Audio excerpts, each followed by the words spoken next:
Hi guys, welcome to our channel mister సిసింద్రి.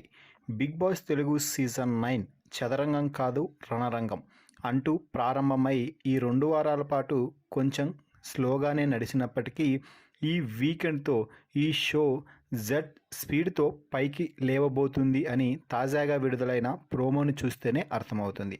ఎందుకంటే Telugu big boss హిస్టరీలో ఎన్నడూ చేయని, ఇకపై చేస్తారో లేదో కూడా కన్ఫామ్గా చెప్పలేని ఒక సీన్ అయితే ఈ వీకెండ్ రోజు బిగ్ బాస్ హౌస్లో జరగబోతుంది.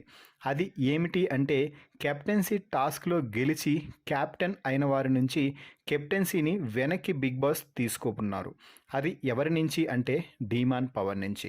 ఎందుకు కారణం, అసలు డీమాన్ పవన్ని కెప్టెన్ నుంచి ఎందుకు తొలగించారు అంటే కెప్టెన్సీ టాస్క్కి సంచాలకురాలుగా వ్యవహరించినటువంటి రీతు అన్యాయంగా భరణిని, ఇమ్మాన్యుయల్ని మోసం చేసి మరీ కెప్టెన్సీని కావాలనే డీమాన్ పవన్కి కట్టబెట్టిందంటూ వీడియోలు ప్రూఫ్స్తో సహా ఉండటంతో ఇక చేసేదేమీ లేక బిగ్ బాస్ ఆడియన్స్ అలాగే హౌస్మేట్స్ యొక్క అభిప్రాయాన్ని తీసుకొని డీమాన్ నుంచి కెప్టెన్సీని రివోక్ అయితే చేసుకోవడం జరిగింది. ఒక కంటెస్టెంట్ క్యాప్టెన్ అయిన తర్వాత తిరిగి కెప్టెన్సీని రివోక్ చేసుకోవడం అంటే ఇదే బిగ్ బాస్ చరిత్రలో తొలిసారి అని చెప్పవచ్చు. ఎందుకంటే కెప్టెన్స్కి బిగ్ బాస్ హౌస్లో సకల ప్రయోజనాలు లభిస్తాయి. అలాగే ఒక వారం నామినేషన్స్ నుంచి ఇమ్యూనిటీ కూడా లభిస్తుంది. దీంతోనే అందరూ క్యాప్టెన్ కావాలి అని అనుకుంటారు. కొంతమంది ఎంతగా కావాలి అనుకున్నా కూడా సీజన్ ముగిసినా కూడా క్యాప్టెన్ కాకుండానే బిగ్ బాస్ హౌస్ నుంచి బయటకైతే వెళ్ళిపోతారు.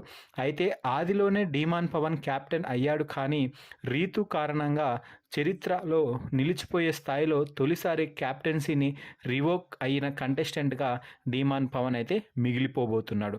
సో మొత్తంగా చరిత్రలో తొలిసారిగా క్యాప్టెన్సీని రివోక్ చేసుకున్న కంటెస్టెంట్ ఎవరు అంటే డీమాన్ పవన్ అని చెప్పచ్చు. మరి డీమాన్ పవన్పై మీ అభిప్రాయాన్ని, అలాగే రీతు సంచాలకుగా ఫెయిల్ అవ్వడంపై మీ అభిప్రాయాన్ని కామెంట్స్ రూపంలో తెలపండి. మరిన్ని బిగ్ బాస్ లైవ్ అప్డేట్స్ కోసం మన ఛానల్ని చూస్తూ ఉండండి. Please subscribe our YouTube channel mister సిసింద్రి.